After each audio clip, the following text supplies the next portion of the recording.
నువ్వెందుకు కార్తీక్ ఏడుస్తున్నావు? నిన్న ఎవరన్నా ఒక మాట అంటే నేను తట్టుకోలేను రేఖ. అలాంటిది నా వల్ల నేను నాన్న మాటలు అంటుంటే నా వల్ల అవ్వట్లేదే. చిన్నప్పటి నుంచి నన్ను నా క్యాస్ట్ని చూసి చాలా మంది చిన్న చూపు చూశారు, కానీ నేనేంటో అర్థమయ్యాక వాళ్ళ చూపు మారిపోయింది. అయినా నన్ను ఎవరు అర్థం చేసుకున్నా చేసుకోపోయినా నువ్వు అర్థం చేసుకుంటే చాలు. ఎప్పటికీ నన్ను నమ్మి నన్ను అర్థం చేసుకుని నాతోనే ఉంటావు కదూ? ఉంటాను రేఖ. అంతే, నాకు నువ్వు ఒక్కడివి నమ్మి నాతో ఉంటే చాలు, ఇంకేది అవసరం లేదు. Love you Karthik. Love you to. Lakshmi, ఏంటండి? కార్తీక్ కి ఒక మెకానిక్ షాప్ పెట్టిద్దాం అనుకుంటున్నాను. ఇంటి లోన్ కట్టడానికి, వాడు భార్యను చూసుకోవడానికి, వాడికి ఒక దారి చూపించాలి కదా లక్ష్మి.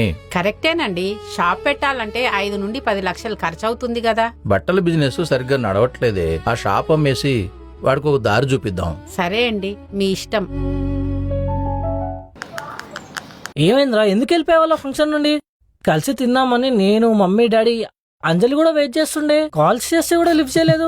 నేను రేఖ ఇంటి దగ్గరకు వచ్చామన్నా గడప దొక్కక ముందుకే అక్క ఎందుకు వచ్చారని మొహం పట్టుకొని అడిగింది.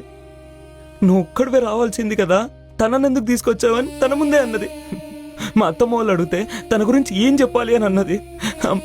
ఆమె ఏం తప్పు చేసిందన్న మొహం పట్టుకొని నానా మాట్లాడినారు ప్రతి ఒక్కరు అక్కడ. అరే ఒక్క మాట ఫోన్ చేసి తమ్ముడు నువ్వు నీ భార్య రాకు అని మొహం మీద చెప్పుంటే వచ్చేవాళ్ళం కాదు కదన్నా. ఇంటి దాకా వెళ్ళి అవమాన పడాల్సి వచ్చిందన్నా. అది ఏదో మిస్అండర్స్టాండింగ్ అయి ఉంటుందిరా. శ్రావణి అలా చేసి ఉండదు. చాలా బాధ అవుతుందన్నా. అరే